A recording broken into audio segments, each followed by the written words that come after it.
क्या तुम्हें गुस्सा नहीं आता जब तुम्हें कोई नाकारा कहता है? क्या तुम्हें तब गुस्सा नहीं आता जब तुम्हें कोई मुंह पर यह बोल देता है कि तेरे से कुछ नहीं होने वाला?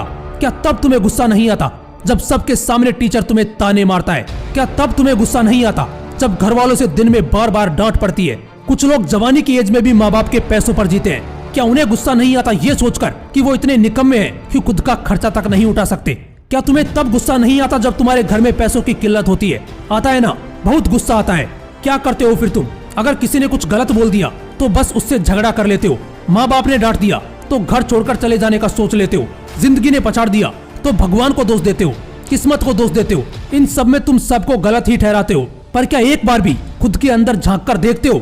खुद के अंदर झांक कर देखोगे तो पता चलेगा कि सबसे बड़े दोषी तो तुम खुद हो।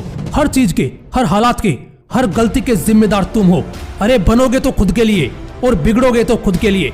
दुनिया का क्या है, पहले भी वैसी थी, आज भी वैसी है और आगे भी वैसी ही रहेगी।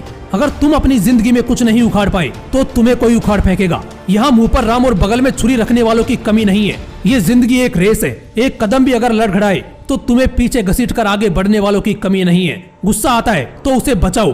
किसी पर चिल्लाकर इस गुस्से को जाया मत करो। गुस्से में झगड़ा और टाइम पास करने से लाख गुना बेटर है उस गुस्से को इन्वेस्ट करो वहाँ पर जहाँ इसकी जरूरत है। दुनिया में कितने सारे ऑप्शन है लोगों के पास जिससे वो घर बैठे हुए भी अच्छा पैसा कमाते हैं, लेकिन तुम्हें कहाँ फुर्सत है ये इंस्टाग्राम पर फालतू के रील्स निहारने से, यूट्यूब पर फेकम फाक चीजें देखने से, दिन भर बिस्तर पर पड़े पड़े सिर्फ सपने देखने से। कुछ नहीं मिलने वाला जिंदगी में तुम्हें अगर यूं ही फालतूगिरी करते रहोगे। उम्र निकल जाएगी ये समझने में कि लोग तुम्हारी इज्जत क्यों नहीं करते या क्यों नहीं करना चाहते। जो लोग 15 से 30 साल के बीच में हैं और अगर इस वीडियो को देख रहे हैं तो ध्यान से सुनो। देखो, इस उम्र में गुस्सा बहुत आता है, लेकिन 99% लोग इस गुस्से को यूज करना ही नहीं जानते। 99% लोगों को गुस्सा गलत रास्ते पर ले जाता है। अगर गुस्सा आता है, अंदर आग लगती है, तो इसे किसी पर चिल्लाकर बर्बाद मत करो। इस गुस्से को अपने काम में लगाओ। सामने वाला खुद ब खुद झुक जाएगा, लेकिन इस गुस्से को गुस्सा ही बनाकर रखो। गुस्से में आकर उठपटांग हरकतें मत करो। अजीबो गरीब ख्याल मत पालो।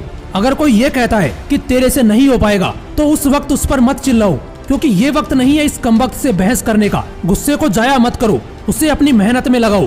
कामयाबी खुद तुम्हारा शोर मचाएगी। ट्रोलर को जवाब मत दो। काम में परफेक्शन लाओ, बंदा खुद ब खुद जल जाएगा। अगर गुस्से को इम्प्लीमेंट करना सीख गए तो समझो आधी परेशानियां निपट गई। एक किस्सा सुनाता हूँ आपको जो शायद आपने जरूर सुना होगा, और अगर नहीं सुना तो ध्यान से सुनना। आप रतन टाटा जी को तो जरूर जानते होंगे। 1998 में अपनी कंपनी में हो रहे नुकसान को झेलते हुए रतन टाटा जी पहुंच गए अमेरिका, बिल फोर्ड के पास, दिल पर पत्थर रखकर खुद की कंपनी बेचने के लिए। लेकिन बिल फोर्ड निकला ताने कसने वाला। पहले तो रतन टाटा को उसने काफी देर बाहर बैठा कर रखा।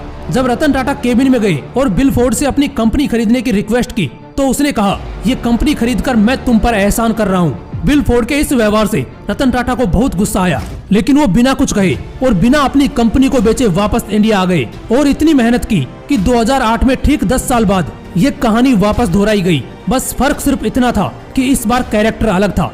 इस बार खुद बिल फोर्ड अपनी कंपनी में घाटा होने की वजह से इंडिया आए और बिल फोर्ड ने अपनी उसी जबान से कहा, यह कंपनी आप हमसे खरीदकर हम पर एहसान कर रहे हैं। इसे कहते हैं गुस्से का सदुपयोग। पावर तो टाटा जी के पास भी थी, जबान तो उनके पास भी थी, पर बजाय इसके उन्होंने गुस्से को जबान से नहीं काम से बाहर निकाला।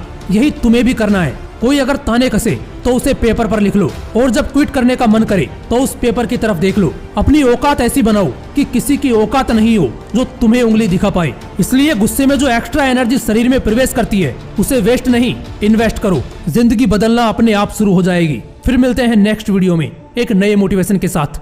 जय हिंद, वंदे मातरम।